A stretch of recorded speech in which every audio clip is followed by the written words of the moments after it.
प्यारे दोस्तों, स्वागत है आपका एक बार फिर बियॉन्ड बाउंड्रीज में। और आज हम अपने 9 ग्रहों की जो चर्चा कर रहे हैं उसमें चर्चा करेंगे अगले ग्रह पर, जो कि है मंगल ग्रह, जिसे ऊर्जा, स्फूर्ति और शक्ति का प्रतीक माना जाता है। और एक बार फिर से हम स्वागत करते हैं सूरज जी का। सूरज जी, आपका बहुत बहुत स्वागत है।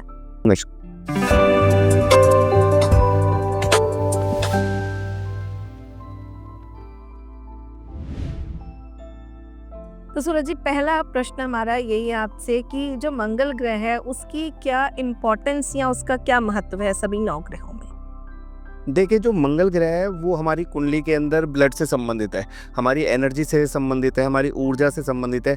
जितने भी हमारे खून के रिश्ते सारे के सारे मंगल ग्रह से देखे जाते हैं। तो अगर मंगल हमारी कुंडली में कहीं पर भी वीक बैठा हुआ है तो इंसान के अंदर ना एनर्जी होगी, ना स्फूर्ति होगी, ना किसी काम को करने का साहस होगा, लो कॉन्फिडेंस वाला बंदा होगा। अगर मंगल स्ट्रांग होगा तो वो एक झटके में किसी भी काम को कर सकता है। कॉम्पिटिशन में जाएगा तो वहाँ पर भी विजय प्राप्त करेगा, या जहाँ पर भी जाएगा तो उसका एक रुतबा हो जाएगा। तो उससे पता चलेगा इस बंदे का मंगल बहुत दृढ़ है। और उसके बाद उसके अंदर कोई डर नहीं होगा, स्ट्रांग होगा, वो हर फील्ड के अंदर परफेक्ट होगा। ओके, और ये जो मंगल ग्रह है, ये हमारी जो राशियां हैं उनमें किन राशियों का स्वामी माना गया है मंगल को? तो मंगल बेसिकली सिर्फ 2 राशियों का मेन स्वामी, एक एरीज का जिसको हम मेष राशि भी कहते हैं इंग्लिश में, और दूसरा वृश्चिक राशि का जिसको हम स्कॉर्पियन कहते हैं। ओके, तो सिर्फ इन 2 राशियों का स्वामी है। और बाकी राशियों पर इसका कैसे प्रभाव आता है? देखिए, जैसे आपने बताया कि किन राशियों का, तो मैंने बताया 2 राशियों का स्वामी। इसके बाद 2 राशियों में ये एक अच्छी पोजीशन में होता है, एक लो पोजीशन में होता है। जो अच्छी पोजीशन में होता है वो कैप्रिकॉर्न में होता है, मकर राशि में, और जो लो पोजीशन में होता है वो कर्क, कैंसर के अंदर होता है। यहाँ पर नीच का हो जाता है, मंगल अपनी पूरी पावर छोड़ देता है, नेगेटिव इम्पैक्ट देना शुरू कर देता है। तो सूरज जी, जैसे हमारा एक बहुत प्रसिद्ध रामचरितमानस की जो पंक्तियां हैं, मंगल भवन अमंगल हारी, द्रवौ सुदशरथ अजर बिहारी, दीन दयाल बिरत संहारी, हरहु नाथ मम संकट भारी।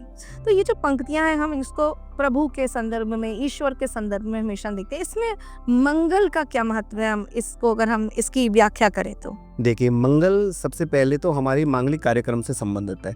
जहाँ मंगल स्थापित हो जाएगा वहाँ अमंगल कभी नहीं हो सकता। तो जैसे आपने पहली लाइन ही कही, मंगल भवन अमंगल हारी, जहाँ मंगल आ गया वहाँ अमंगल कभी नहीं हो सकता। और दीन दुखियों की सहायता करने वाला है, जो भी गरीब हैं उनकी मदद करने वाला है, जो भी मजबूर है उनकी मदद करने वाला।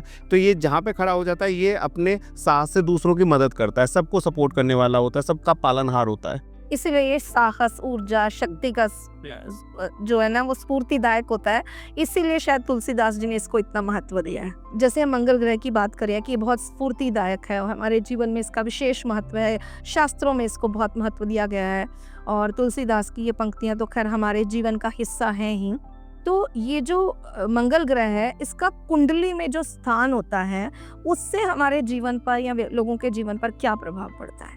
देखिए, मंगल की जब हम बात करते हैं, अगर हम 12 भावों की बात करें तो 12 भावों में जो हमारे पहला भाव, चौथा भाव, 7वां भाव, 8वां भाव, 12वां भाव, इन भावों में अगर मंगल आएगा तो जातक को मांगलिक कहा जाता है। क्यों मांगलिक हो जाता है? जिसके कारण हम मांगलिक दोष को भी कहते हैं, जो सबसे ज़्यादा शादी ब्याह में देखा जाता है। बाकी राशियों में मैंने बताया, मेष में अपना घर में बैठा होता है, वृश्चिक में अपने घर में बैठा होता है, कर्क राशि में बैठेगा कहीं पर भी तो नीच का हो जाएगा, और मकर राशि में बैठेगा तो उच्च का हो जाएगा। उससे हमें पता चलेगा कुंडली के अंदर जो मंगल है उसकी क्या एनर्जी है, किस पोजीशन में बैठा हुआ है।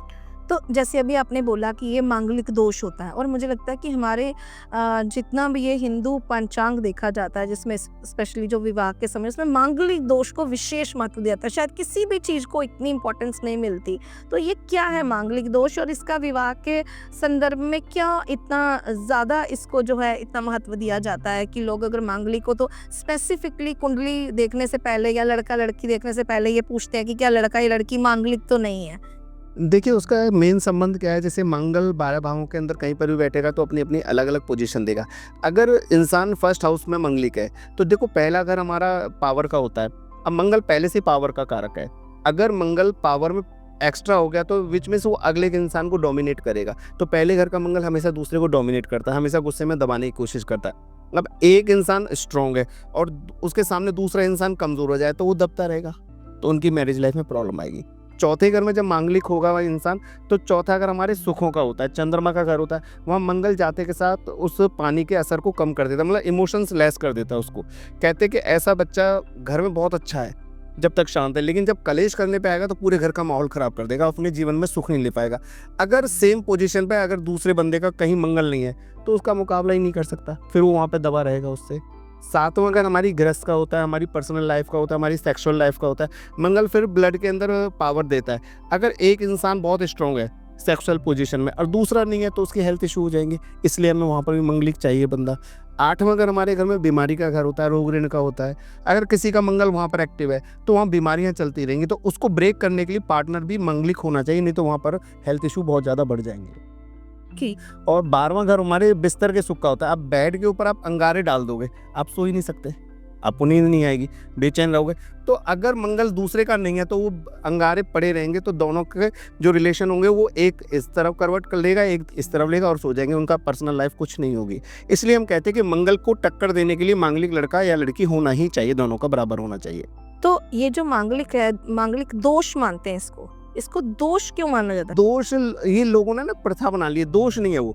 देखो ठीक है मैं मांगलिक हूँ, अब ये थोड़ी ना वो दोष हो गया, भाई मुझे मेरे पार्टनर मेरे लेवल का चाहिए ना, उसमें दोष वाली बात नहीं है। लोगों ने भ्रम कर रखा है ये दोष है, दोष नहीं है।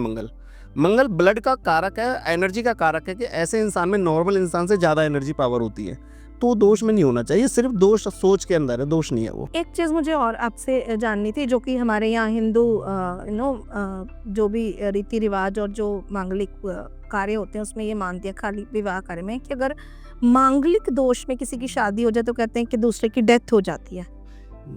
ऐसा नहीं है। देखो जैसे मैंने बताया ना, पहले घर में, चौथे घर में, सातवें घर में, आठवें घर में, 12वें घर में अगर मंगल होता है तो मांगलिक होता है। लेकिन जो डेथ वाला पोजीशन होती है वो एक्चुअल में कहीं पर भी नहीं है। 7वें घर का मंगल होगा तो मैंने बताया ना ब्लड सर्कुलेशन का कारक है, रिलेशनशिप का है, तो वो अगर जब दो इंसानों के रिलेशन बनते हैं, एक वीक होगा तो उसकी हेल्थ पर असर आएगा। अगर वो मांगलिक नहीं है तब दिक्कत आएगी, अगर दोनों मांगलिक है तो कोई दिक्कत नहीं आएगी। लेकिन आज की डेट में जैसे पहले और अब में फ़र्क क्या हो गया, देखो पहले ब्लड एनर्जी बहुत स्ट्रांग नहीं होती थी, आज लड़कियों की एनर्जी लड़के से डबल है। तो आज की डेट में रिलेशनशिप इशू आते हैं, सेटिस्फैक्शन इशू आते हैं, लेकिन डेथ वाला इशू इतनी जल्दी नहीं आता है। वो 8वें घर में मंगल होगा तो कुछ कारण से कह सकते हैं, लेकिन 100% वो भी धारणा सही नहीं है। तो ऐसा नहीं है कि हाँ अगर मांगलिक दोष के साथ कहीं विवाह हो जाता है तो दूसरे व्यक्ति की या उस घर में मृत्यु, मतलब लाइफ पार्टनर की होना, डेथ होना कोई ज़रूरी नहीं है। ज़रूरी नहीं है 100%। देखो उसको हम हार्ड एंड फास्ट नहीं बांध सकते। उसका एक और रीज़न है, पहले डाइवोर्स नहीं होते थे, पहले वो लाइफ पूरी ज़िंदगी चलाई जाती थी। अब तो अगर मेरी बनती नहीं है तो मैं 3 महीने बाद भी तलाक ले रहा हूँ, 1 साल बाद भी ले रहा हूँ, 15-15 साल बाद भी तलाक हो रही है, तो डेथ वाली पोजीशन ही नहीं आई ना। मैंने जीवन तो उसके साथ काटना ही नहीं है। अगर मैं पूरे जीवन काल में उसके साथ रहूँगा तो हो सकता है कि मेरे जीवन में कुछ कष्ट है, लेकिन मैं पहले उससे अलग हो जाऊँगा, कोई कष्ट नहीं है, फिर बात वो चलेगी नहीं ना। ये एक बड़ा मतलब सोल्यूशन है, सोल्यूशन है। गलती से कर लिया भाई तो पहले हमारे ऊपर इतना प्रेशर होता था कि लड़कियों के ऊपर कि भाई कि तुम्हारी डोली इस घर से उठी है, अर्थी उस घर से उठेगी। अब वो जाती नहीं थी कहीं, जब जाएंगी नहीं तो उसी घर के अंदर उनको दोषों को झेलना पड़ता था, तब उनकी हेल्थ पर या उनकी डेथ के ऊपर पोजीशन पहुंचती थी। लेकिन आज तो वो पॉइंट ही नहीं रहा ना, अब तो विचार नहीं बने तो सीधा कोर्ट जाते, तलाक लेते, तो वहां तक नहीं जा रही है वो चीज़। तो जी अगला प्रश्न ये है कि जो जीवन में शुभ मंगल और अशुभ मंगल है, इसकी पहचान कैसे होती है? देखिए शुभ मंगल हमारे अंदर साहस का कारक है, मजबूती का कारक है, नेतृत्व का कारक है और हमारे सारे रिलेशन है उसके अंदर। अगर आपका मंगल शुभ होगा तो आपके सारे खून के रिश्ते बहुत अच्छे होंगे, आप हर कंपटीशन में आगे चलेंगे, आप जिस भी काम को करने जाएंगे उसके अंदर एक उत्साह होगा और उस काम को कंप्लीट करेंगे। वहीं खराब मंगल होगा तो आप अंदर से वीक होते जाएंगे, आपके खून के रिश्तों से लड़ाई झगड़े होंगे, एक्सीडेंट होना, चोट फूट लगना, शरीर में जख्म हो जाना, फोड़े फुंसियाँ निकलना, हर जगह से नेगेटिविटी होना, ये आपके मंगल खराब के निशानी है। ओके। और जो मंगल है ये हमारे करियर, हमारे साहस, हमारी संपत्ति, हमारे जीवन में इसका क्या रोल है? ये तो शारीरिक तो आपने बता दिया, थोड़ा इस पर भी थोड़ा सा प्रकाश होगा। कैरियर की बात करें तो कैरियर मंगल से नहीं देखा जाता, मंगल इंटरव्यू है। आप अगर कहीं इंटरव्यू पे गए और आपने इंटरव्यू क्रैक कर दिया, विच मीन्स आपका मंगल स्ट्रॉन्ग है। लेकिन जॉब लाने के लिए एक और ग्रह होना चाहिए ना, तभी तो आप इंटरव्यू पे जाओगे। तो मंगल सिर्फ कंपटीशन है, फाइनल नहीं है। तो आप किसी भी कंपटीशन को क्रैक कर रहे हो, विच मीन्स आपका मंगल स्ट्रॉन्ग है। लेकिन अगर कंपटीशन तक नहीं पहुंचे तो उसमें मंगल का कोई रोल नहीं है। तो ताकि प्रॉपर्टी मिल रही है आपको तो मंगल का रोल है, और आपने कोई भूमि ली, ज़मीन ली, उसमें आपको फल मिल गया तो मंगल आपका अच्छा है। अगर ज़मीन लेते ही आपको नुकसान हो गया तो मंगल आपका ख़राब है। मतलब मंगल से संबंधित चीज़ें जो आपके लाइफ में अच्छी हो रही है उधर मंगल अच्छा है, और वहाँ वीक हो रही है तो उधर मंगल खराब है। ज़मीन जायदाद के जो झगड़े चलते हैं वो मंगल खराब में चलते हैं, नहीं तो भाइयों के बीच में कभी कलेश नहीं होता है। अगर मंगल खराब होगा तभी आपके जीवन में कलेश आएगा। तो यहाँ से पता चलेगा कि हमें मंगल अच्छा है आपका या खराब है।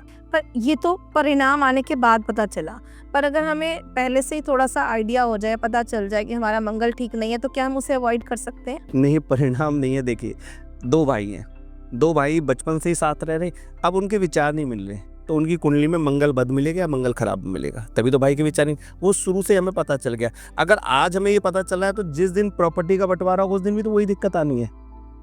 आपका बच्चा एक कंपटीशन में जा रहा है, उसे सब कुछ आता है, लेकिन स्टेज पर खड़ा करते ही डिब्बा गोल है, मंगल खराब है, कंपटीशन में स्ट्रांग ही नहीं है वो, उसके अंदर जो पावर है वो लो है। वो जब कहते हैं ना कि हनुमान जी को भी एक था कि जब उनको उस पावर की जरूरत होगी तो वो अपनी बुद्धि से उसको यूज ही नहीं कर पाएंगे, अपनी सारी सिद्धियों को भूल जाएंगे कुछ समय के लिए। तो मंगल में ये भी रोल है कि अगर आप अंदर से वीक चल रहे हो तो आपका मंगल वीक है, जो आपको सब कुछ आता है और सही समय पे आप कर ही नहीं पाते।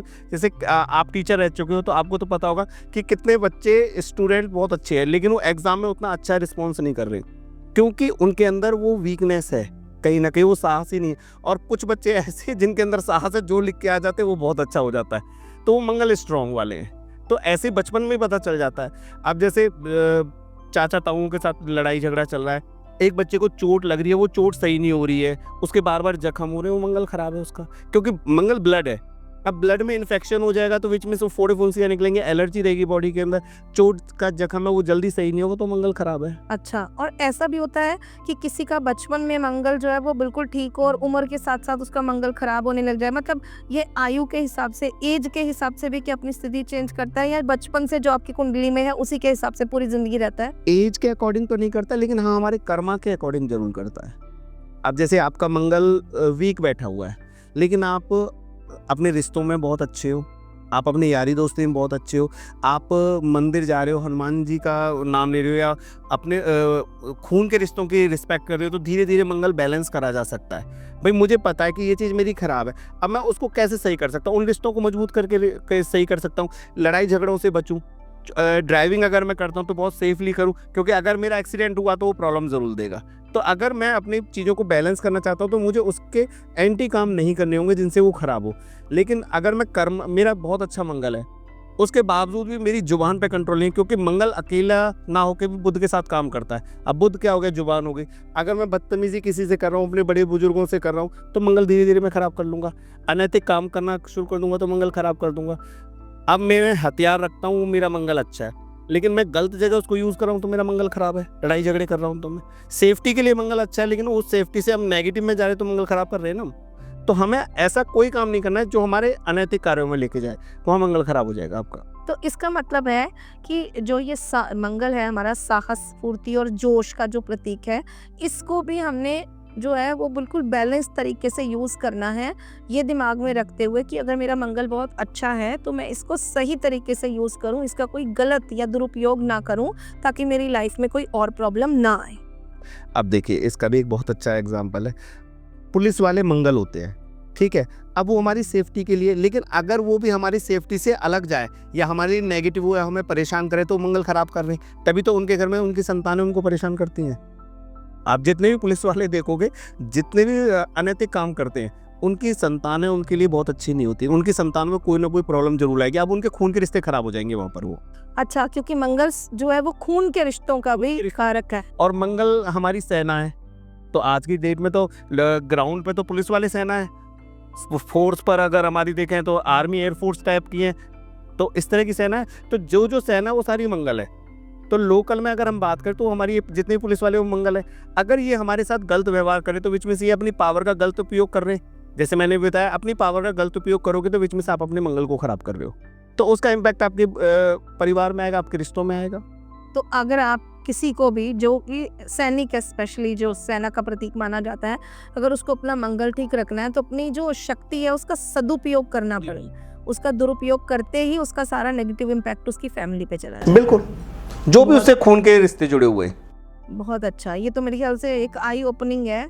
जो लोग भी गलत काम कर रहे हैं, भ्रष्टाचारी कर रहे हैं, ऐसा कर रहे हैं, उनको ये समझना चाहिए कि अगर वो अपनी शक्ति का दुरुपयोग कर रहे हैं, किसी आम आदमी को परेशान कर रहे हैं, तो उससे उनके जीवन में, उनके पारिवारिक जीवन में बहुत बड़ा कष्ट आ सकता है, क्योंकि उनका मंगल खराब हो जाएगा। क्योंकि देखिए, अगर मुझे कोई पावर मिली है तो वो मेरे पावर मेरे गुणों के कारण मिली है, लेकिन मैं उसको सही उपयोग नहीं कर रहा, तो उसका भुगतान मेरे परिवार को कहीं ना कहीं करना पड़ेगा। तो इसलिए हर इंसान को अपनी पावर का गलत उपयोग नहीं करना चाहिए, जो भी जिस फील्ड में बैठा है। क्योंकि जिस फील्ड में बैठा, अगर उसमें कोई पावर है तो विच में से उसके अंदर मंगल की ही पावर है, तो उसको खराब करेगा तो वो अपने पूरे मंगल को खराब करेगा और उसके साइड इफेक्ट उसको भोगने ही पड़ेंगे। अच्छा, एक प्रश्न और मुझे आपसे पूछना कि जो मंगल है, इसकी जो स्थिति होती है हमारी कुंडली में, इनकी सभी भावों में जो दोष होता है उसका प्रभाव सेम होता है या सब इसका प्रभाव अलग अलग होता है? देखो, उसकी जो दोष होगा वो हमारी कुंडली के अकॉर्डिंग होगा। जैसे 12 भाव हमारे भावों के हिसाब से कुंडली को निर्धारित करते हैं, तो पहले भाव में अगर मंगल खराब होगा तो हमारी शारीरिक कष्ट हमें देगा या हमारे शरीर के अंदर कोई ना कोई विकार देगा। दूसरे भाव में अगर मंगल वीक होगा तो जैसे दूसरे भाव को हम कुटुंब का घर कहते हैं, तो हमारे भाई बहनों के साथ हमारे रिश्ते बहुत अच्छे नहीं रखेगा। तीसरा हमारा आस पड़ोस होता है, तो हमारे आस पड़ोस में लड़ाई झगड़े होते रहेंगे, तो वहाँ मंगल खराब की स्थिति पता चलेगी। चौथे भाव में अगर मंगल होगा, तो अगर मंगल अच्छा है तो हमारे को माता का सुख बहुत अच्छा मिलेगा, अगर खराब है तो हमारी माता का सुख हमसे खराब हो जाएगा, घर में कलेशपूर्ण रहेगा। पांचवा घर में मंगल अगर बहुत अच्छा है तो हमारे प्रॉपर्टी का बहुत अच्छा सुख होगा, खराब होगा तो हमारे को पेट से संबंधित कोई ना कोई परेशानी जरूर मिलेगी। छठे घर का मंगल है तो यहाँ तरसवे की संतान कहते हैं कि अगर मंगल यहाँ खराब हो गया तो हमको संतान मिलने में बहुत दिक्कत आती है, कहीं ना कहीं हमें कुल पुरोहित के पास जाना पड़ता है या दान पुण्य करने पड़ते हैं, तब जाके हमें संतान मिलती है। सातवां घर बुध का घर है, गृहस्थ का सुख होता है। जब यहाँ मंगल बैठता है तो एक गर्म हलवा है, जैसे गर्म हलवे को हम एक साथ नहीं खा सकते, अगर हम जल्दबाजी करेंगे तो वहाँ पर भी प्रॉब्लम आएगी। तो मंगल अगर यहाँ खराब है तो पार्टनरशिप नहीं चलने देगा, मैरिज लाइफ में प्रॉब्लम आएगी। आठवें घर में मंगल अच्छा है तो हमारे खून के रिश्तों से हमारे बहुत अच्छे संबंध रहेंगे। नहीं है तो हमारे को बॉडी में 8 सर्जरियाँ तक करा देता है, भाई बहनों के साथ कोर्ट कचहरी करा देता है, वहाँ हमें परेशान करता है। 9वें घर का मंगल हमारे भाग्य को तेज करने वाला होता है। कहते हैं ऐसे इंसान का मंगल अच्छा हो तो 0 से अपनी लाइफ को स्टार्ट करता है और बहुत आगे तक लेके जाता है। 10वें घर के मंगल को कहते हैं कि अब भगवान कृष्ण सुदामा के घर आ गए, कि मंगल यहाँ पे बहुत अच्छा माना गया है और उसको हर तरह से मदद करता है। 11वें घर का जो मंगल होता है, कहते हैं कि ऐसा इंसान अपने पूरे परिवार में सबसे ज़्यादा धन अर्जित करने वाला होता है, खराब होगा तो पूरे परिवार के धन को नष्ट करने वाला होता है। 12वें घर का मंगल बिस्तर के सुख को खराब करने वाला होता है और दूसरों की वजह से अपने गृहस्थ को खराब करता है। अगर यहाँ अच्छा होगा तो देश विदेश में गमन करने वाला होता है। इस तरह से हमारे 12 भावों का हिसाब किताब है। बहुत बढ़िया, आपको तो पूरे 12 भाव बिल्कुल आपने इतनी अच्छी तरह से बता दिए कि सबके एकदम दिमाग में क्लियर हो गया कि हाँ किस भाव में क्या होगा। शायद सभी लोग अपने ग्रह को पहचान पाएंगे इसके बाद। जिनको भी कुंडली थोड़ी बहुत देखनी आती होगी, उन्हें पता है उनका मंगल कहाँ बैठा है, तो उससे कोरिलेट कर सकते हैं। अब जैसे मंगल दोष है, तो मंगल दोष से अगर हम मुक्ति के कोई ऐसे सरल उपाय हैं जिनसे हम इन मंगल दोष को अपने जीवन से हटा सकते हैं, और इससे हमारे जीवन पे क्या प्रभाव पड़ता है मंगल दोष से मुक्ति पर? देखिए, बहुत ईजी है। जैसे मैंने बताया कि पहले घर में, चौथे घर में, 7वें घर में, 8वें घर में, 12वें घर में जब मंगल होता है तब मांगलिक दोष लगता है। अगर किसी का भी पहले घर से मांगलिक दोष बन रखा है तो उसको मंदिर में जरूर जाना चाहिए और अपना माथे पे तिलक करना चाहिए। अगर चौथे घर का मंगल है तो मंगल से संबंधित चीज़ें उसको जल प्रवाह जरूर करनी चाहिए, जैसे गुड़ हो गया, सौंफ हो गई, इनको जल प्रवाह करेगा तो मंगल शांत रहना शुरू कर देगा। 7वें घर का मंगल है, जैसे मैंने बताया भी, गर्म हलवा है, तो किसी न किसी यंग एज के पंडित को मंदिर में कम से कम 7 दिन तक कांसे की कटोरी में हलवा बना के देना चाहिए, जिससे मंगल वहाँ पर शांत हो। 8वें घर में अगर किसी का मंगल है और वो परेशान कर रहा है तो उसके लिए सबसे अच्छा उपाय है कि तंदूर पे 8 मीठी रोटियां बनवाओ और उनको हर महीने या साल में एक बार कुत्तों को जरूर खिलाओ, उससे उनका मंगल शांत होगा। 12वें घर में मंगल है और वो बहुत परेशान कर रहा है आपको, तो 12 बताशे मंदिर में 12 दिन तक पहुंचाओ तो आपका मंगल वहाँ शांत हो जाएगा। अच्छा, बहुत बढ़िया। ये तो बहुत छोटे छोटे उपाय हैं जो कोई भी कर सकता है। तो सूरज जी, मतलब अगर हम ये लेके चलें कि जितनी भी ग्रहों की स्थितियां हम मानते हैं उसमें अगर हमारा साहस, स्फूर्ति, ऊर्जा, ताकत जो भी है, संबंधों का कारक जो है मंगल ग्रह है, तो हम सभी को मंगल ग्रह में, क्योंकि ये मंगलकारी भी है, मंगल कारक भी है, तो इस पर हम सभी को जो है वो विशेष एक ध्यान रहता है सभी का। तो किस तरह से हम अपने दैनिक जीवन में जो है वो मंगल को प्रबल कर सकते हैं, या अपने छोटे छोटे उपाय बताएं। इसके अलावा कोई पूजा पाठ आपको ऐसा लगता है जो रेगुलर करना चाहिए ताकि हमारा जो मंगल है वो स्ट्रांग रहे? देखिए, सबसे अच्छा है कि सिर्फ आप हनुमान चालीसा करो 1 बार या 3 बार डेली, आप नियम बना लो, आपको जीवन में किसी तरह की कोई कष्ट परेशानी नहीं आएगी और मंगल देव की या हनुमान जी की आप पे हमेशा कृपा बनी रहेगी। तो आज हमने चर्चा की मंगल ग्रह पर। अगले एपिसोड में हम चर्चा करेंगे बृहस्पति यानी गुरु ग्रह पर, और तब तक के लिए हम आपसे आज्ञा लेते हैं। आपका बहुत बहुत धन्यवाद सूरज जी।